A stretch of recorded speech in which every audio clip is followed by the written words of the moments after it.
माझ्या अभंगामध्ये देव आहे, माझ्या अभंगात प्रत्यक्ष देव माझ्या अभंगात आहे, प्रत्येक शब्दामध्ये राम आहे, प्रत्येक शब्दामध्ये पांडुरंग आहे माझ्या. तुका म्हणे मज बोलवितो देव.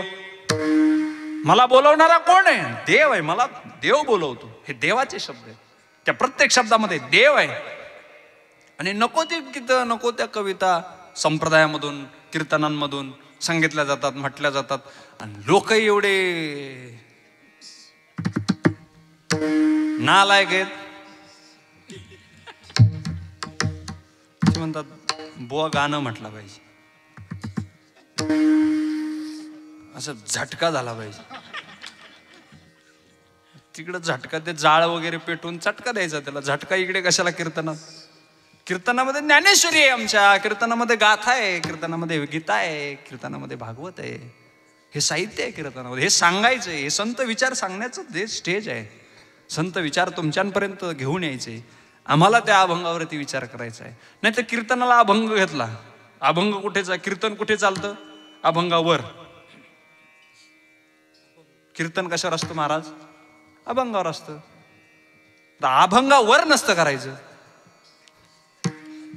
आपली लोक काय करतात? अभंगावर कीर्तन करतात. अभंग राहतो खाली, कीर्तन चालतं वर. कीर्तन कुठे चालतं? वर चालतं. ते वरचे वरच चालू. मग वर हे गेले, यांची व्यवस्था वर आहे. विठाला विठाला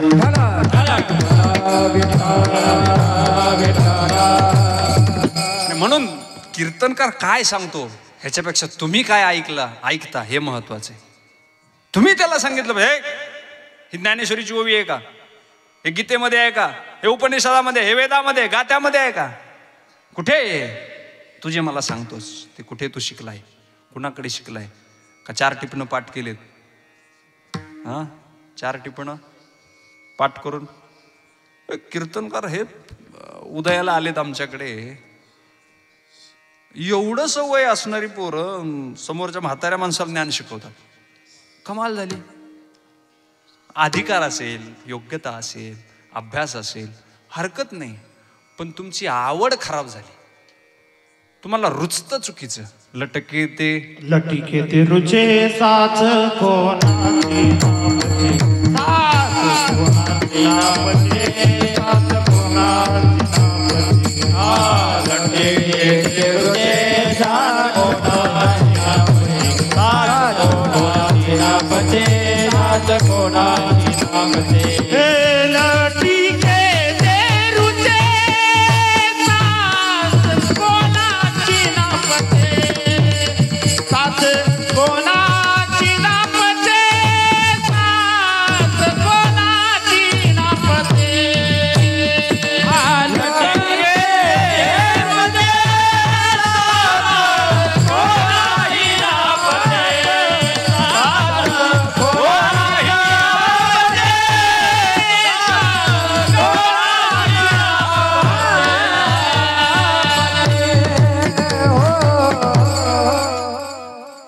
सगळ्याला आवडतं, खरं कोणाला आवडत. आणि आपल्याकडे म्हण आहे, आमच्या इकडे आहे, तुमच्या इकडे आहे की नाही माहित नाही. आमच्या इकडे असं म्हणतात, खरं बोललं तर सख्या माईला राग येतो. आहे का तुमच्याकडे? असेल ना. आमच्या इकडे माणसं मेल्यावर जाळतात. तुमच्याकडे मेल्यावरच जाळतात ना. मला वाटलं काही वेगळं असेल. खरं बोललं तर सख्या आईला राग. खोटं सगळ्यांना आवडतं. खोटं काही म्हणता नाही आलं, त्याला जर आपण कीर्तनात म्हटलं वा वा काय म्हणताय, त्याला तो म्हणतो हाच महाराज पुढच्या वर्षी आणायचा. 1 नंबर महाराज आहे. कशाने महाराज? तुला 1 नंबर म्हटला म्हणून तुम्ही 1 नंबर म्हणतोय. बरोबर आहे की नाही? स्तुती आवडते प्रत्येक माणसाला. स्तुती. दिवाळीचा सण होता. नवऱ्याने नवीन कपडे घातले, नवीन सूट बूट, असं टाय कोट. बायको समोर उभा राहिला आणि बायकोला म्हटला सांग मी कसा दिसतोय. बायको जरा कवी होती, कविता करायची. बायको म्हटली फार सुंदर दिसताय, छान दिसताय, चांगले दिसताय. नवरा म्हटला काय बाई आहे तू. नको तेव्हा तू दगडांना पाहून कविता करतेस, डोंगराकडे पाहून कविता करतेस, हिरवे हिरवे गारगालीचे हरित तृणाच्या मखमालीचे. नको तेव्हा झाडांकडे पाहून कविता करतेस. या तुझ्या नवऱ्याकडे पाहून तुला कविता सुचते की नाही? सुचते की नाही? ती म्हटली करते कविता. ती म्हटलं माझं कवितेत वर्णन कर. स्तुती आवडते की नाही स्तुती? बायको तुम्हाला जर म्हटली म्हाताऱ्याने आज भारी दिसते म्हातारी जर म्हटली, आमची आजी जर म्हटली आज्याला म्हातारं भारी दिसते बरं तुझं आज, म्हातारं खुश. म्हाताऱ्याची बीपीची गोळी घ्यायची गरजच नाही दुपारी. शुगर वाढली म्हाताऱ्याची, म्हातारी म्हटली म्हातारं चांगलं दिसतंय, म्हाताऱ्याची शुगर वाढली. म्हणजे बायकोने वर्णन केलं, बायकोने कविता केली त्याच्यावरती. म्हणे मेघनाद रिपोतात वधीजा नराला, त्याची नाम आहे द्वादश महातील पाचव्याला, त्याची संहिता पूजिती जे अस्तमानी, तैसे तुम्ही दिसता मजला धनी. सगळी मराठी आहे बरं, पण त्याला काहीच कळालं नाही. तुम्हाला तरी कुठं कळालंय? त्याला कळालं नाही, तुम्हाला तरी कुठे कळालंय? मग त्याने फोन केला, म्हणे महाराज बायको कधी वर्णन करत नाही ना, आज बायकोने वर्णन केलंय, काय अर्थ असेल तो सांगा. अरे म्हटलं बाबा कीर्तनाला चाललोय राहुरीला, लांब जायचंय, आडवा तिडवा रस्ता आहे, चुकलो तर पाटात जाईल. ते म्हणजे तुम्ही पाटात जा नाही तर वड्यात जा, पण माझ्या बायकोने जे वर्णन केले ते मला सांगा. ते मेघनाद रिपोतात वधीजा नराला. मेघनाद हा रावणाचा मुलगा. मेघनाद रिपू म्हणजे शत्रू. मेघनाद हा रावणाचा मुलगा. रावणाच्या मुलाला कुणी मारलं? मेघनाद रिपू लक्ष्मणांनी रावणाच्या मुलाला मेघनादाला मारलं. या सगळ्या शब्दांचा अर्थ झाला लक्ष्मण. आणि तात म्हणजे बाप. मेघनाद रिपू तात म्हणजे बाप. वधीजा नराला. मेघनादाचा रिपू लक्ष्मण, लक्ष्मणाचा बाप कुणाला मारतो? लक्ष्मणाच्या बापाचं काय नाव आहे? राजा दशरथ. तात वधीजा नराला. त्याने कुणाला मारलं? राजा दशरथाने कुणाला मारलं? श्रावण बाळाला मारलं की नाही दशरथाने? तेची नाम आहे द्वादश महातील पाचव्याला. तेच नाव 12 महिन्यापैकी 5व्या महिन्याचं आहे. कसं? चैत्र वैशाख ज्येष्ठ आषाढ आणि श्रावण. श्रावणाला मारलं, तेच नाव 5व्या महिन्याचं आहे श्रावण. तेची नाम आहे द्वादश महातील पाचव्याला. त्याची संहिता पूजिती जे अस्तमानी. त्या श्रावणाची संहिता म्हणजे शेवटची तिथी.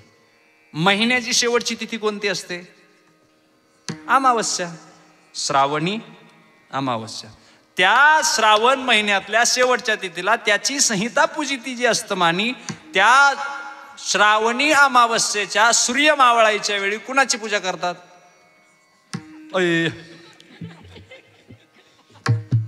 श्रावणी अमावस्या. सगळे झोपेलेत. शेतकरी ना तुम्ही, पोळ्याची पूजा करतात. पोळा असतो श्रावणी अमावस्येला आणि त्याची संहिता पूजिती जे अस्तमानी. अस्तमानी म्हणजे सूर्य अस्ताला जात असताना कुणाची पूजा करतात? बैलांची पूजा करतात. तैसे तुम्ही दिसता मजला धनी.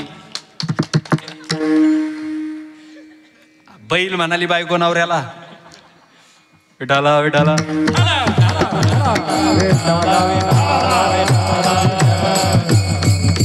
मग मी त्याला हा अर्थ सगळा सांगितला. काय म्हणाली बायको? अरे म्हटलं काही नाही, तुझी बायको तुला म्हणाली बैल आहेस तू. तू म्हटलं ते बरोबर आहे.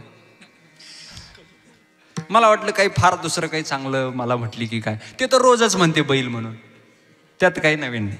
म्हटलं ठीक आहे मग जाऊ दे. कवितेत बैल म्हणाली. तो म्हटला ह्याच्यात आनंद आहे. आपल्याला कवितेत बैल म्हणाली बायको. विठाला विठाला.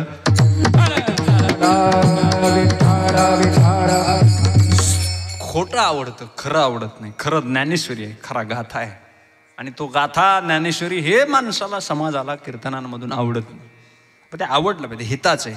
आदिनाथ गुरु सकळ सिद्धांचा ते ज्ञान मच्छिंद्रांकडे आलं. मच्छिंद्र तयाचा मुख्य शिष्य. आणि मग त्या मच्छिंद्रांनी कुणाला दिलं? मच्छिंद्राने बोध गोरक्षाची केला. मच्छिंद्राने बोध गोरक्षाची केला. मच्छिंद्राने बोध गोरक्षाची केला. मच्छिंद्राने बोध गोरक्षाची केला. मच्छिंद्राने बोध गोरक्षाची केला. मच्छिंद्राने बोध गोरक्षाची केला. मच्छिंद्राने बोध गोरक्षाची केला. मच्छिंद्राने बोध गोरक्षाची केला. गोरक्षा वाळला गयनी प्रती. गोरक्षा वाळला गयनी प्रती. मच्छिंद्राने बोध गोरक्षाची केला. मच्छिंद्राने बोध गोरक्षाची केला. मच्छिंद्राने बोध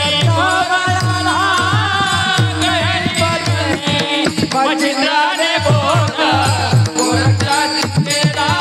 मच्छिंद्राने बोध गोरक्षाची केला. मच्छिंद्राने बोध गोरक्षाशी केला. आदिनाथाने मच्छिंद्राला, मच्छिंद्राने गोरक्षांना. मच्छिंद्राने बोध गोरक्ष. आदि गुरु शंकरा लागोनी शिष्य परम. बोधाचा संसार. बोध मच्छिंद्राने बोध. बोध म्हणजे ज्ञान देणं. बोध म्हणजे ज्ञान देणं. साधू बोध झाला. साधूने बोध दिला. साधूने ज्ञान दिलं. आणि या जगामध्ये साधूकडे फक्त ज्ञान आहे द्यायला, दुसरं काहीच नाही साधूकडे. माणसं संताकडे येतात कशासाठी येतात? संसार सुखी व्हावा म्हणून येतात. त्याचाच संसार झालेला नसतो. झालेला आहे का संसार? ज्ञानोबरांचा संसार, तुकोबरांचा संसार, नाथ महाराजांचा संसार. संसार त्यांचा झाला नाही. आणि तुमची आमची अपेक्षा असते संसाराच्या सुखासाठी आपण संताकडे गेलो पाहिजे. संसाराच्या सुखासाठी संत मुळात नाहीतच. हा, तुम्हाला देव पाहिजे असेल तर तुम्ही संताकडे जा. तुम्हाला देव जाणून घ्यायचा असेल तर संतांकडे जा. आणि मग संत म्हणतात देव घ्या कोणी, देव घ्या कोणी, आयता आला घर पुसोनी. मग तुम्ही आम्ही माणसं असेल, देव न लगे, देव न लगे. आम्हाला देव सांगू नका. सासू सुनाच्या गप्पा सांगा. मी जर 3 तास कीर्तनात झोपले तर तिथून पुढं ज्ञानेश्वरी सांगा. खरंय खरंय. काय ऐकू, तिला काय ऐकू येतं हे माहित नाही, आणि मी काय सांगतो हे मलाही कळत नाही तिच्याकडे पाहू. देव सांगायला लागलं तर माणसाचे डोळे झाकतात. कान ऐकायचं बंद करून टाकतात. का ऐकू येत नाही देव? ज्ञानेश्वरीच्या ओव्या का ऐकू येत नाहीत? ऐकायचंच नाही. देव न लगे, देव न लगे, साठवणीचे रुंधले जागे. ही जी साठवण आहे, ज्या ठिकाणी बाहेरचा माल आत टाकायचा आहे त्या ठिकाणी असं गटार झालंय. गटार गच्च भरलंय. कशाने गच्च भरलंय? संसाराने गच्च भरलंय. आणि संसाराने गच्च भरल्यामुळे परमार्थ कानातून आत जातच नाही. देव कानाच्या आत जातच नाही. देव न लगे, देव न लगे, साठवणीचे रुंधले जागे. संतांकडे जायचं असेल तर देव मागायला जा. संतांकडे फक्त देव मिळतो. कोणताच संत या जगातला तुमचा संसार सुखी करू शकत नाही. संतांचं ते कामही नाही. संतांचं या जगातल्या कोणत्या संताकडे संसार सुखाचा करण्यासाठी जाऊ नका. तुकोबारांकडे काय तुम्ही संसार सुखाचा करण्यासाठी जाणार आहात? एक बायको तुकोबारांची मेली, मुलगा मेला. दुष्काळी आटीला द्रव्य नेला मान, एक स्त्री अन्न करिता मेली.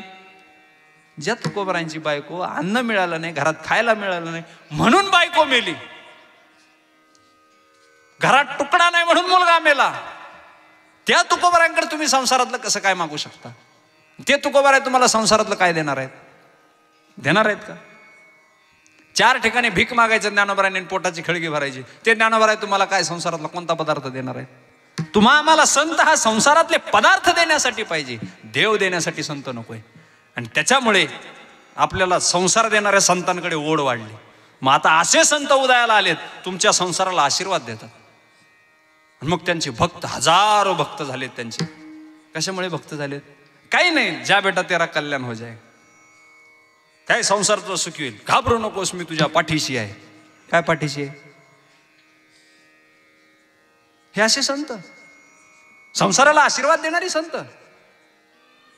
संसाराला कोणता संत जगातला आशीर्वाद देऊ शकत नाही. संसाराला काय आशीर्वाद देणं? हे सगळं अनित्य आहे. अनित्यम लोकम, अनित्यम इमम लोकम, हे जग अनित्य सांगणारे संत आहेत. आणि म्हणून ज्याच्याकडे जे आहे, संतांकडे जात असताना, कीर्तनाला जात असताना, ज्ञान मिळविण्यासाठी, देव मिळविण्यासाठी कीर्तनाला या. मनोरंजनासाठी आपण कीर्तनाला यायचं नाही. देव ऐकण्यासाठी, देव जाणून घेण्यासाठी. ज्याच्याकडे जे मिळेल ते त्याच्याकडे घेऊन, त्याच्याकडे मागायला जा. आता सकाळी सकाळी गाडीवर बसून 3 पोरं चालले होते मारुतीच्या मंदिरासमोरून. मारुतीला हॉर्न मारला आणि मारुतीला सांगितलं, म्हणे देवा, ही लगन सराई चालली, या लगन सराईमध्ये सुद्धा या हाताला हळद लागली नाही. आता का आंबी हळद घालायची का शेंदूर घालायचा? आता हळद लागायचा, तू लायकीचाच नाही, त्याला कोण काय करेल?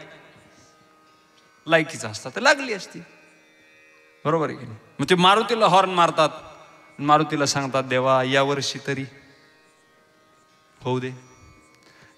देव डोकून बाहेर आला मंदिराच्या आणि त्यांनी सांगितलं, अजून माझंच नाही, अजून माझंच नाही म्हणे. त्याच्यामुळे तुला मी काय स्थळ पाहू शकत नाही, दुसरा देव बघ. संतांकडे जात असताना देव हवा असेल, ज्ञानेश्वरी वाचायची याच्यासाठी आपल्याला देव कळालं. लोक म्हणतात देव दाखवा. अरे देव पाहायचा ना, मग ज्ञानेश्वरी वाच ना. देव पाहायचा ना, देव तुला हवा आहे ना, देवाची भेट घ्यायची. मग तुकोबरायांचा गाथा वाचा, किती दिवस वाचा. त्या तुकोबरायांनी जन्मच्या जन्म, नामदेव महाराजांनी जन्मोजन्मी आम्ही बहु पुण्य केले, तेव्हा या विठ्ठल कृपा केली. जन्मच्या जन्म, अनंत जन्म परमार्थ करावा लागतो. माणसाला वाटतं एका सप्ताहात माळ घातली, देवच भेटला नाही, टाका काढून. गण लावला, दिंडीला गेलो, देवाच्या मंदिरात गेलो, कशाचं सुख आहे? मस्त 2-3 वाऱ्या केल्या संस्थांच्या, पण बायकोचा काही स्वभाव बदलला नाही, शिव्याच देते. देव ह्याच्या संसारातल्या कोणत्याही पदार्थासाठी संतांचा उपयोग नाही, तुम्हाला परमार्थासाठी संतांचा उपयोग आहे. आणि ते परमार्थाचं ज्ञान मच्छिंद्राने बोध गोरक्षाशी केला, गोरक्ष वळला. गोरक्षनाथांनी गहिनीनाथांना दिला. गहिनीनाथांना, जे गहिनीनाथ संत ज्ञानोबरांचे मोठे बंधू आहे. तेच ज्ञान, जे ज्ञान आहे या जगामध्ये, ते ज्ञान गहिनीनाथांनी माऊली ज्ञानोबरांना दिलं. अभंगाचं शेवटचं चरण. गयनी प्रसादे निवृत्ती दातार, गयनी प्रसादे निवृत्ती दातार, गयनी प्रसादे निवृत्ती दातार, गयनी प्रसादे निवृत्ती दातार, गहिनी प्रसादे निवृत्ती दातार, गहिनी प्रसादे निवृत्ती दातार, गहिनी प्रसादे निवृत्ती दातार, गहिनी प्रसादे निवृत्ती दातार, गयनी प्रसादे निवृत्ती दातार, गयनी प्रसादे निवृत्ती दातार, गहिनी प्रसादे निवृत्ती दातार, गहिनी प्रसादे निवृत्ती दातार, गहिनी प्रसादे निवृत्ती दातार, ज्ञानदेव सोनाविले,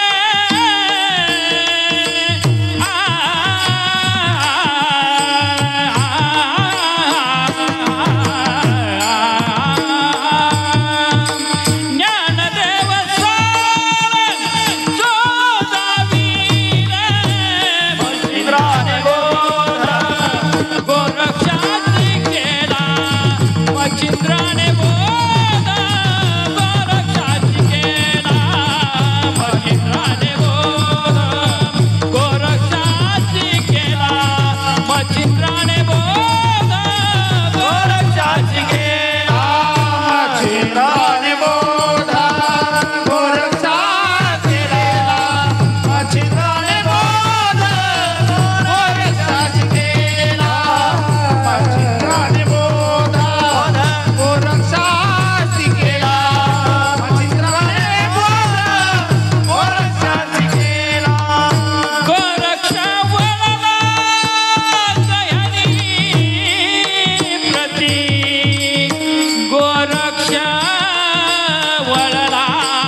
प्रसादे निवृत्ती दातार ज्ञानदेवा सार चोजाविले. गहिनीनाथांच्या प्रसादाने, गहिनी प्रसादे निवृत्ती दातार, गहिनीनाथांच्या प्रसादाने निवृत्तीनाथांनी ज्ञानदेवांना ते ज्ञान दिलं. गहिनीनाथांच्या प्रसादाने निवृत्तीनाथ जे श्रेष्ठ बंधू आहेत ज्ञानोबारायांचे, त्या निवृत्तीनाथांना ते ज्ञान मिळालं प्रसादातून. आणि तो प्रसाद ज्ञानोबारायांना निवृत्तीनाथांनी दिला. बरोबर आहे का? प्रसाद शब्द माहिती आहे का कुठे आलेला आहे? आपण रोज म्हणतो तो. आता विश्वात्मके देवे येणे वागयज्ञे तोषावे, तोषोनी मज द्यावे पसाय. पसाय म्हणजे प्रसाद. पसाय म्हणजे प्रसाद. तो प्रसाद ज्ञानोबा म्हणतात, मला निवृत्तीनाथांनी तो प्रसाद दिला, पण मला दिलेला प्रसाद मी एकट्याने खाल्ला नाही, एका शिष्याला दिला नाही, ज्ञानदेवे सार चोजावे, सगळ्या लोकांना वाटून टाकला. या ठिकाणी एका माणसाला जर आपण प्रसाद दिला, एकटाच तोंडात टाकेल, नाही तर त्याच्या एकाच माणसाला, त्याच्या घरातल्या एकाच माणसाला देईल. पण ज्ञानोबारांनी एकाला दिला नाही, तो प्रसाद सगळ्याच्या. ज्ञानदेवा सार चोजा. कसा वाटला? त्याच काळामध्ये वाटला का? माझा ज्ञान राजा गोपाळासी लाया वाटी, एकच टाळी झाली चंद्रभागे वाळवंटी. माझा ज्ञान राजा गोपाळासी लाया वाटी. गोपाळांना ज्ञानोबारांनी वाटून टाकलं. ज्ञानोबारांनी वाटून टाकलं. आणि प्रसाद देणं, ज्ञान देणं, याचंच नाव आहे बीज. बीज शब्दाचा अर्थ काय? बीज शब्दाचा ज्ञानेश्वरीतली ओवी सांगतो म्हणजे लक्षात येईल. हे असो उत्तरोत्तर ज्ञान बीजाचा विस्तार. ज्ञान बीजाचा, ज्ञानाला बीज म्हटलेलं आहे. ज्ञान बीजाचा विस्तार. हे असो उत्तरोत्तर ज्ञान बीजाचा विस्तार. ज्ञान दिलं जातं त्याला म्हणतात बीज. ज्ञानाला बीज म्हणतात. तुकोबारायांना ज्या दिवशी ज्ञान झालं, माघ शुद्ध दशमी पाहुणी गुरुवार केला अंगीकार तुका म्हणे. बीज या शब्दाचा अर्थ आहे ज्ञान. बीज या शब्दाचा अर्थ आहे प्रसाद. बीज या शब्दाचा अर्थ आहे पसाय. झालंय थोडस. तो म्हणतोय बंद करा, वेळ संपली. त्याला काय माहित, 7:15 मी विना घेतलेला आहे. 7:15 9:15 पर्यंत मी सोडू शकत नाही. विठाला विठाला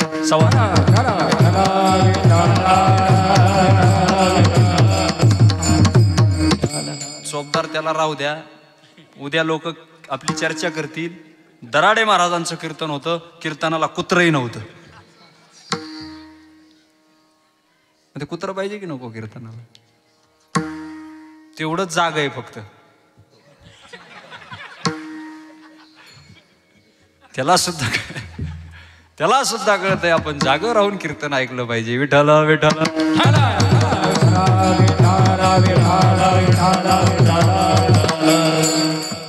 ज्ञान बीजाचा विस्तारू. आणि ती धर्मनाथ बीज आहे.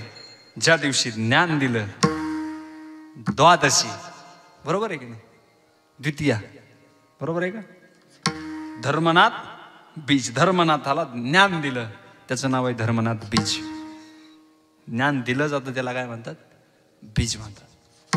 ज्ञानोबारांनी सांगितलेले, झाड मोडे बीजी समाये, बीज मोडे झाड होय. ज्ञानोबा म्हणतात झाड मोडतं, पण झाड जरी मोडलं तर ते मोडलेलं झाड एका बीजामध्ये असतं. एका बीजामध्ये झाड असतं की नाही? झाड कशात असतं? बीजामध्ये असतं. ज्वारी आपण टाकली शेतामध्ये, ज्वारीचा दाणा टाकला शेतामध्ये, त्याचं झाड होतं. मग ते झाड होतं कुठं नेमकं? दिसत असताना ते एवढासा दाणा दिसतोय ज्वारीचा, बाजरीचा, गव्हाचा. पण ते सगळं ज्ञानोबा म्हणतात झाड मोडे बीजी समाये. बीजामध्ये झाड राहतं. बीजामध्ये हा जो वटवृक्ष आहे, तो नखा एवढ्या बीजामध्ये वटवृक्ष असतो. नखा एवढ्या बीजामध्ये सगळा वटवृक्ष असतो. तसा एवढाशा ज्ञानामध्ये, इतक्याशा ज्ञान बीजामध्ये सगळं ज्ञान असतं. मंत्र किती दिला जातो? मंत्र दिला राम, बीज मंत्र, त्याला शब्द जे बीज मंत्र. शब्द काय? बीज मंत्र. ज्ञानाला बीज म्हटलं जातं, ज्ञानाला बीज म्हटलं जातं. आणि ते बीज आपल्या अंतकरणामध्ये पेरणारा गुरु पाहिजे. आपल्या अंतकरणामध्ये जर ते बी पेरलं, ज्ञानाचं बीज पेरलं, तर त्याचं तुम्ही आम्ही जसं संगोपन करू तसं ते मोठं होईल, तसा त्याचा विस्तार होईल. त्याचं तुम्ही आम्ही किती पालन पोषण करतो, त्याचं किती संगोपन करतो, याच्यावर त्याचं झाड मोडे बीजी समाये. म्हणतात झाड मोडलं की बीजामध्ये समाविष्ट होतं. पण पुन्हा झाड होत असताना बीज मोडतं. शेतामध्ये पडलेलं बी काय होतं? जशाच्या तसं राहतं का? ते फुटतं, त्याच्या चिंदाड्या होतात, त्याचे टरफल बाजूला होतात. बीज मोडे झाडीस, झाडामध्ये सामावत. बीज मोडे झाड होय. तसं धर्मनाथ बीज म्हणजे ज्ञानाचा दान. ज्ञान ज्या दिवशी दिलं त्याचं नाव आहे धर्मनाथ बीज. तसं तुम्हा मला ज्ञानोबारांनी हे ज्ञान दिलं. मग एक दिवस दिलं का? नाही. आपल्या तुमच्या आमच्यासाठी, ज्ञानोबारांच्या तुकोबारांच्या भक्तांसाठी रोज बीज आहे. ज्ञानेश्वरी आपल्या घरामध्ये असेल तर रोज आपल्यासाठी बीज आहे. बरोबर आहे की नाही? रोज आपल्यासाठी ज्ञान बीज आहे. ज्ञानाचे बीज आपल्या रोज हृदयामध्ये टाका. आणि म्हणून ज्ञानेश्वरीच्या ज्या ओव्या आहेत ती एक एक बी आहे, ते अंतकरणामध्ये टाका. पापाचं बी जर तुमच्या अंतकरणामध्ये टाकलं, या विश्वाचा, या जगाचा नियम असा आहे, जे तुम्ही पेराल ते तुम्हाला हजारो पटीने मिळेल. एवढासा गहू पेरला, पोतभर गहू झाला. एवढंसं पाप पेराल तर पोतभर दुःख होईल. एवढंसं पुण्य पेराल तर पोतभर पुण्य होईल. आणि म्हणून हे पेरायचंय, जे पेरायचंय ते चांगलं पेरा. आणि ते पेरत असताना ज्ञानेश्वरीच्या ओव्या पेरा, तुकोबारांचे गाथ्याचे अभंग पेरा. ते कधीच वाईट उगणार नाहीत, कधी वाईट उगणार नाहीत. त्याचे संस्कार कधी वाईट होणार नाहीत. जे तुम्ही पेराल हजारो पटीने तुम्हाला आनंद, हजारो पटीने तुम्हाला सुख ती ज्ञानेश्वरी देईल. आणि म्हणून आपला हा जो काही सप्ताह आहे, नाम सप्ताह आहे, धर्मनाथ बीजेच्या निमित्ताने आहे. हे जे बीज आहे, आजच्या दिवसाच्या मागणीच्या दिवसाच्या दिवशी भगवंताकडे एकच मागणी करतो, हे ज्ञानाचं बीज, ज्ञानेश्वरीच्या ओव्यारूपी बीज, तुकोबारांच्या गाथ्याचं बीज आमच्या प्रत्येकाच्या अंतकरणामध्ये उगावं. आम्ही त्याची अंतकरणामध्ये आम्ही पेरणी करू. आणि म्हणून सप्ताहाच्या निमित्ताने आपण जो काही हा नाम सप्ताह करतो, आपली ही जी काही वस्ती आहे, तुम्ही आम्ही सगळे भाविक आहोत, ज्ञानोबा तुकोबारांचे भक्त आहोत. आणि म्हणून या मंडपामध्ये बसलेलो आहोत. आता इथून पुढच्या वर्षी आपण मी गावकऱ्यांना एक सांगतो, एक सल्ला सांप्रदायिक म्हणून, सांप्रदायिक नात्याने आपल्या या सप्ताहामध्ये ज्ञानेश्वरीचं पारायण सुरू करा.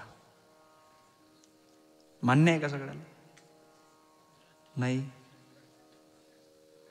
सकाळी उठायचं कुणी, पारायणाला यायचं कुणी, मस्त पोहे सुरू करायचे. जो वाचील त्यालाही द्यायचे, जो नाही वाचील त्यालाही द्यायचे. चिंता करायची नाही. पण तो सगळ्या आपल्या मुलांना घरामधले जे काही कामाचे नाहीत इकडं मंडपामध्ये पाठवा. ज्ञानेश्वरीच्या पारायणाची सुरुवात, ज्ञानेश्वरीचं पारायण असेल, गाथ्याचं भजन असेल, ह्याची सुरुवात आपल्या या ठिकाणी व्हावी, हीच मागणी या कीर्तनाच्या निमित्त भगवंताच्या चरणी, ज्ञानोबा तुकोबांच्या पांडुरंग परमात्म्याच्या चरणी करतो. आणि या धर्मनाथ बीजेच्या निमित्ताने एकच प्रार्थना त्या ईश्वराच्या चरणी करतो, ह्या ज्ञानबीजाची आमच्या अंतकरणामध्ये पेरणी व्हावी, आमच्या अंतकरणामध्ये हे ज्ञानबीज पडावं. आणि त्या ज्ञानाचा, त्या ज्ञानबीजाचा ज्ञानवृक्ष आमच्या अंतकरणामध्ये, आमच्या जीवनामध्ये मोठा व्हावा. त्याला सरस, गोड, आनंदाचे आणि सुखाचे फळं यावेत, हीच प्रार्थना भगवंताच्या चरणी करतो. हीच मागणी ईश्वराच्या चरणी या जागराच्या निमित्ताने, या दिनाच्या निमित्त करतो. आणि सेवेला पूर्ण विराम देतो. विठोबा रखुमाई, विठोबा रखुमाई, विठोबा रखुमाई, विठोबा रखुमाई, विठोबा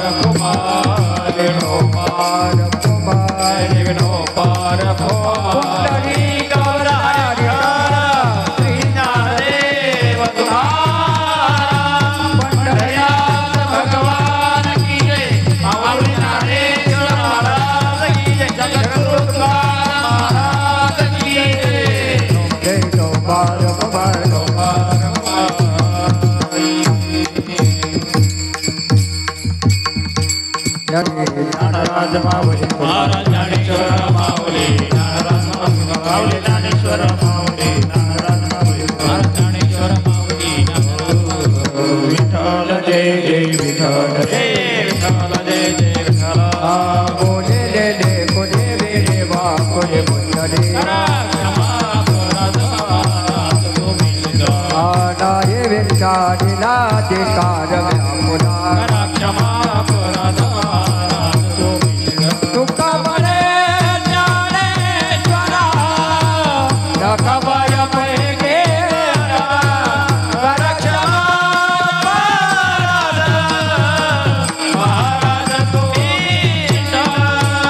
ज्ञानदेव तुकाराम ज्ञानदेव तुकाराम ज्ञानदेव